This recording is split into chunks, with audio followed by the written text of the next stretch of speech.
Welcome back to the Toffee Blues, your source for all things Everton. I'm Ollie Hayes, and today I'm bringing you my initial thoughts from Everton 2, Bournemouth 3 at Goodison Park on Saturday. So yeah, let's get straight into it. Let's just try and dive straight into this reaction, and I'll start with the positives because there is a few from the game. Contrary to popular belief, there was a few positives from this game. And the first half, I thought we were okay. Didn't really test them. A few decent chances here and there, but I thought it was a relatively even game. But I certainly didn't think we were in danger of conceding to Bournemouth. I don't think they had really a clear-cut chance in that first half, and a few decent chances. Kepa was made to work in the Bournemouth goal a couple of times, and Illy was very unlucky not to put us ahead in that first half with a low shot from a corner, just bouncing in between the legs of Kepa. So there's a few decent chances there. We did try and carve them open a couple of times, but we just didn't really bear the fruits for our labour. But no, at half time, I'm thinking, we can definitely still win this. There's still definitely room for improvement, but we are the better side. We should be, flying out the blocks into the second half and trying to carve Bournemouth open again. And to be honest, that's what we did. Second half, we came out flying, really positive. I was, quite happy with us coming out I was quite happy with the way we came out at half time. Really positive, creating chances. And I thought we'd actually turned the corner, to be honest. Obviously, we've not had the easiest of runs from the start of the season, playing Brighton, playing Spurs.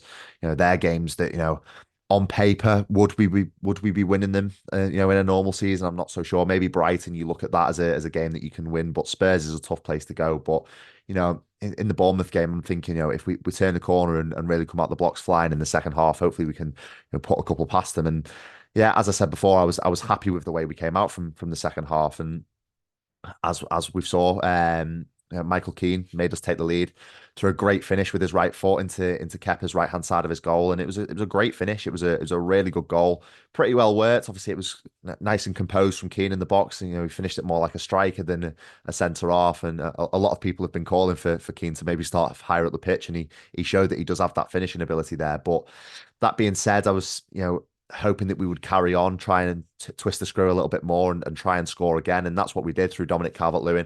A great bit of instinct from Dominic Calvert-Lewin in behind. And, he chipped it over Kepa and put us 2-0 up. Forgive me for not being too overjoyed about this goal. Obviously, it's a player that there's rumblings about his future with Everton. Is he going to still be an Everton player come January or next summer? Is he going to sign a contract? Forgive me for being not overly joyed with this goal. Obviously, it's great to see him on the score sheet, and it's great to see it at the time. It was great to see us go 2-0 up, but obviously I'm a little bit skeptical if he is going to stay beyond January. And obviously, I personally would have rather seen Beto start today, but there is an argument to suggest would Beto have scored that? Maybe not. Obviously, he's a different kind of player, but it was a good instinctive finish, a good chip from Dominic Calvert-Lewin, nevertheless, and it saw us go 2-0 up. Now, from then on, it went downhill, didn't it? Unfortunately, it massively went downhill this game. And the difference for me was Bournemouth made 5 changes before we even made our first substitution. That for me is the difference. You could see the players were flagging. You look at Tim Irabunum, he was flagging, and to be honest, he had a fantastic game. I was really, really pleased with Tim Irabunum. He had a really good performance. But on 70 minutes, obviously, he's a young player. He's not really got the match sharpness of, say, an Idrissa Gana Gay or a Dominic Calvert-Lewin, for example. He hasn't got that match sharpness because he's been playing in the lower leagues. The intensity is a little bit less than what it is in the Premier League. So you can forgive him for maybe being a little bit off the pace and a little bit off sharpness, in his first 3 Everton starts in the Premier League. That being said, Dyche should have realised that and he should have made the change then. He didn't do that. He let Bournemouth make 5 changes, and those changes completely changed the game for me.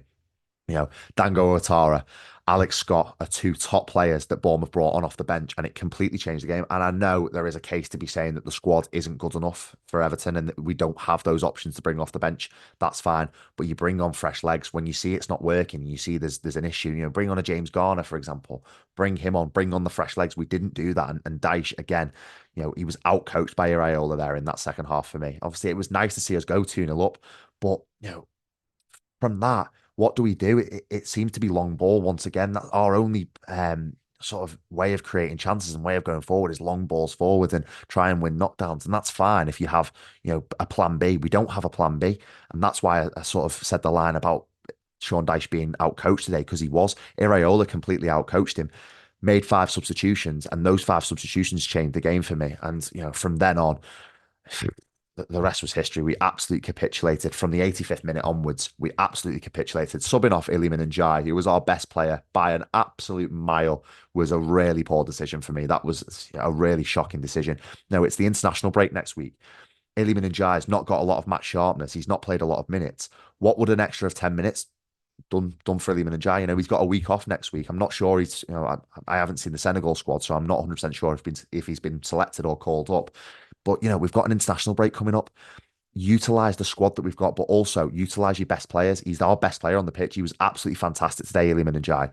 And Dyche subbed him off for Abdoulaye Doucouré. And for me, it felt like he was playing his favourites once again. You know, he was itching all game to maybe bring on Abdoulaye Doucouré just because it's one of his favourites and it's a man that's done him so well in recent seasons. And that's fine. But Abdoulaye Doucouré didn't pull up any trees when he came on. He looked absolutely awful. He looked completely off the pace. And for me, that is a main reason as to why we got beaten. You know, we had Iliman Ndiaye as that outlet. He had the pace, he had the direct running, and it was really helping us. The second he took him off, it looked like we lost all ability to go forward. And then, you know, the onslaught happened for Bournemouth and they got that first one, and then your heads go down, don't you? 2-0 is a very dangerous scoreline for me. And once that first goal went in from Antoine Semenyo at the back post, you do fear the worst. And I did turn to the people in front of me and said, I wouldn't be surprised if this ends 2-2 here. I genuinely wouldn't be surprised if it ends 2-2. And you know, it actually materialized that it was even worse. We ended up losing 3-2, and that collapse to concede 3 goals in 9 minutes. That collapse for me is on the manager. The in-game management was not good enough. And you know, you can blame the players all you want. The players have to take some responsibility. You know, they're the 11 that are on the pitch at the time. They have to try and stay defensively solid. But you know, when they're being told what to do by a manager that has no plan B, once you concede that first goal, you have to try and carry on with the tactics that the manager's given you. You know, you're going to struggle, unfortunately. And that's exactly what we did. We conceded 3 identical goals. We didn't learn from the first one. We didn't learn from the second one. 3 crosses into the box, and we've conceded 3 goals and thrown away 3 valuable points, especially when our next away game is Aston Villa. You know, it baffles me. And I do really worry for Dyche now, unfortunately. And I've said this, you know, for me, the biggest turning point last season was the Chelsea game, you know, where we lost 6-0. I thought Dyche would go that evening. I was quite critical of him after that game. Dyche stayed. He managed to rally the players and got the players on side. Tonight, can he do that? I'm not so sure. But obviously, the ownership situation at Everton and everything that's going on behind the scenes. Can we sack Sean Dyche? Do we even have the money to sack Sean Dyche? I'm not so sure. So I think it's very worrying times for Everton at the moment because we're stuck in a little bit of limbo.